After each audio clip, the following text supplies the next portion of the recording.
A Wolf Among Us. So I'm actually really excited to talk to you about this. I've been excited to talk to you about this. Yeah. You've always been very vocal to me about one specific thing that you hate in video games that you cannot stand, Mm-hmm. and that's QuickTime events. Uh-huh. And I remember I was really excited about Metal Gear Rising, and you were like, "Man, it's Platinum Games. It's gonna be full of QuickTime events. It's gonna be garbage." And Yeah. I was like, "Oh, you're just gonna hate on this game." And you played it, and I was like, "I don't care. It's got QuickTime events. I don't care." Right? So our my enjoyment of this review is gonna be based on, did you like this game? Yes. My experiment was, is a good story gonna be enough to get you through a game that's nothing but QuickTime events? Mm-hmm. Isn't it? Oh, yeah. So, A Wolf Among Us, that's Telltale Games. Yeah. It's their new game. They're the guys that did The Walking Dead. I don't know if you know about that one. They did Back to the Future. They did a shitty Jurassic Park game that not a lot of people liked. Really? But yeah, they made a Jurassic Park game. But they really hit their stride with The Walking Dead, and now we have this one. Do you know anything about the Fables universe? No, it wasn't until like after I finished the game that they told me it was a like Vertigo. Yeah, that's actually one of the other reasons I chose this. I know you really like those Constantine books. Mm-hmm. And Vertigo, that's the publishing group under DC that published those books. So I was really excited to show this to you because I know you really like Constantine. But I was just curious. I was like, is he gonna hate? He's either gonna really hate this, or he's really gonna like it. I'm happy to hear that it's the latter. So what is Fables about? Characters in fables and fairy tales that had to leave their old home. Yeah, I'm not entirely sure why they had to leave. That's explained in the comic book. I've honestly I've never read it. I just know the premise. Some regime came in and started to take over their homelands. There you go. Their homeland. So they had to move to Manhattan. I think it's Manhattan. Actually, if you've seen that TV show, I think it's called Once Upon a Time. It's pretty much that. Oh, Once oh, Upon a yeah. Time was actually going to be a Fables show, and then DC was like, "Nah, we're going to move away from this." And then they were just like, "Well, we're going to do it anyways," and they ended up just renaming it, Once Upon a Time. So Yep. I've read some of the spin-off books from the Fables universe, but I've never actually read the books. But this game is based on those books. The primary character in this game is Bigby, so that's the big bad wolf, Yep. and he's the sheriff of the town of Fabletown, which is literally just a shitty part of New York, basically. He is in charge of keeping all the fables in order, correct? Or something like that. Yeah. I mean, he just pretty much takes care of business. Nobody likes him. One day, a murder occurs, and I mean, this is within the first 5 minutes, so, a murder occurs, and it's kind of up to you to kind of track down who the killer might be. So this is a murder mystery type of game that I was not expecting, actually. So explain to me why this worked for you where other games don't, because like I said, you hate QuickTime events, and the primary, I mean, this is an interactive story. I mean, that's a new genre nowadays, pretty much. I mean, right now I'm playing through Beyond Two Souls, and it's more of that.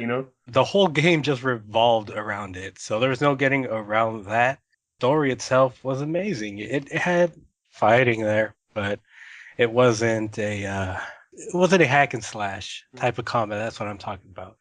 So it was all very structured, Oh, very neat. so it's because it's all QuickTime events and it all works within its own system. Hmm. You don't like QuickTime events when it's tacked onto something that's not a QuickTime event based structure. Exactly. So you don't like QuickTime events disrupting your combat or your shooting, but you don't mind it when that's the main mechanic of the game.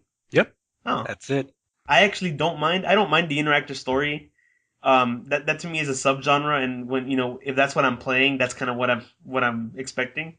But what did bother me, I think, in this game is you're not really solving anything.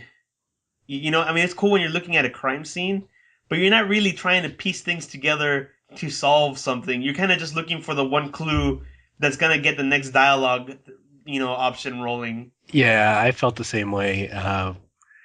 When you're investigating outside after you find The the body. head, the head there, Uh huh. and you're just like, oh, here's some blood over here. Well, I'll check that out later. Exactly. Like in adventure games, it's always like you get the thing and you put it with the thing with the other thing and the thing, and this thing happens. And in this one, Yeah. it's more like, what's this? And then story progresses. Hmm. So you never feel like you're actually solving a crime. You're kind of just moving from point A to point B and looking for the one item that's going to get you to point B. Yeah. You know? The style is really cool. I mean, I really like the way. I mean, it's got that Telltale Games storybook look that they kind of had for the Walking Dead, but I think it really works for the Fables. Yeah, it looks really nice. I mean, I wish I knew more about the comic book to compare. You know what Bigby looks like, and I know Beast looks just like he does in his spin-off comic. But everything looks very gross. Like Bigby's apartment. I mean, he's a piece of shit, dude. Yeah. His apartment is just gross. A lot of everything's just scummy. Like you don't want to touch anything, Yeah. And man, also they're not shy around, going fuck you. Dad, the lights are shaking again. What did I say? You want a big bad wolf to take you away? No. Then get the fuck back inside. Oh yeah. Even the Mr.Toad is just like a complete jerk. Yeah, I kind of wanted to hit him a couple of times, but but he's sympathetic. He's very British. He reminds me of a Jason Statham.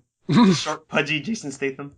I mean, there's a lot of not Easter eggs, but if you're into the comics, I think you're gonna find a little winks and nudges. Yeah. I'm assuming that if you read the actual Fables comic book, that you're gonna see a lot more little Easter eggs like that. So what you're saying is everybody should go read the comics right now. I think they should. I mean, like I like the spinoff. I'm assuming that Fables is a good book. Okay. I don't know. I think you would probably get more out of this game if you're already familiar. Although I don't think it's necessary. Okay. All right. I mean, for the little nitpicks that I have, I actually really enjoyed the story. And damn, dude, like talk about wanting more right at the end. I know. This has a gut punch of an end that it's like more. Give me more.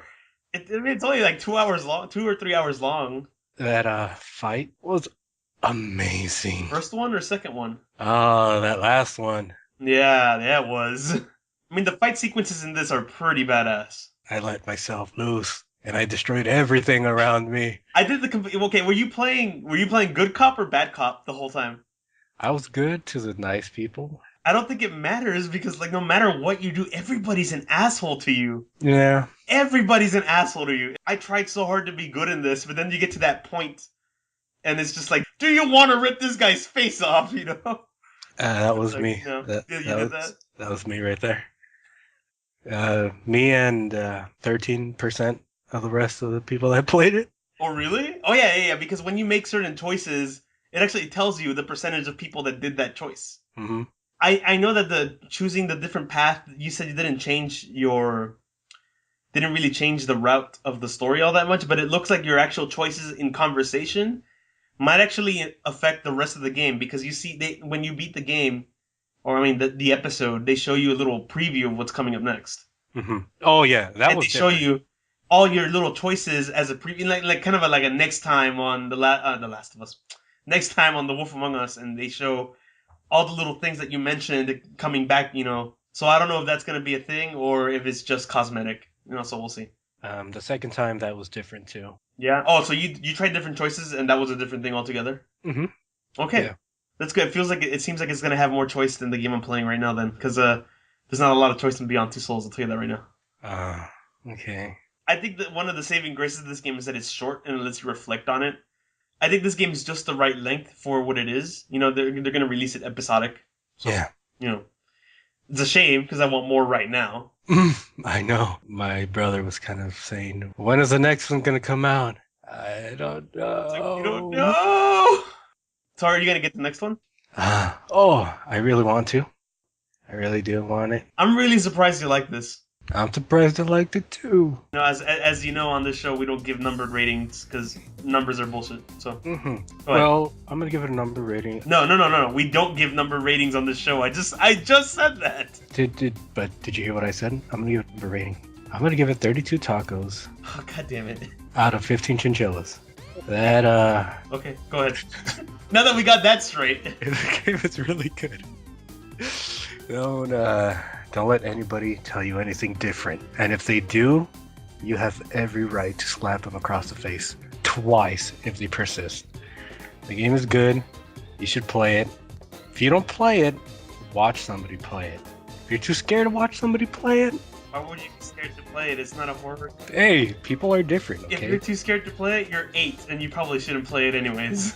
That's about fairy tales. No, it's not. I mean, it is. It's about fairy tales being assholes. You're right. So, your final recommendation? Play it. Okay, here's my turn. I'm gonna try to give a few bullet points to mine. Okay. I really like this game. I think it's a very good story. It's got a really cool style, nice flair. I don't feel like you have a lot of... I don't feel like you're interacting enough with the environment. You're not really solving anything. You're kind of getting from point A to point B. But the fact that it's a solid story, it's by the people that made The Walking Dead, I think you should play this. Even if you don't really like those interactive novel type of things, play it anyways, because it's actually pretty damn good. I don't believe in season passes, so I'm going to buy them one at a time. But I mean, if you want to go for the season pass, just go for it. Get a copy of this one way or another.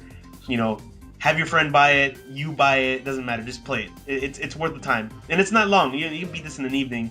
It's a lot of fun. Yeah. Yes. All right. Well, I agree. I think we should make this a thing, man. The next one comes out, we'll do this again. Mm-hmm. Yeah. Yes. All right. All right.